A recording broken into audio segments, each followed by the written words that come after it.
покана на она шефа самозванци, тъй като и тук се виждаме много малко.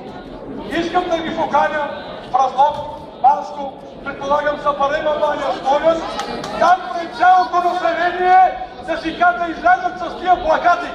Там пред цялото население да видиме докъде ще стигнат. Да, а не само на жълтите павета, защото те друго освен жълти павета не знаят. Те не знаят как се изкарва хляба, те не знаят как се работят тирите, те не знаят как се косат тревите. Те искат нашите треви, нашите пасища да станат чикути, защото не дават да се коси.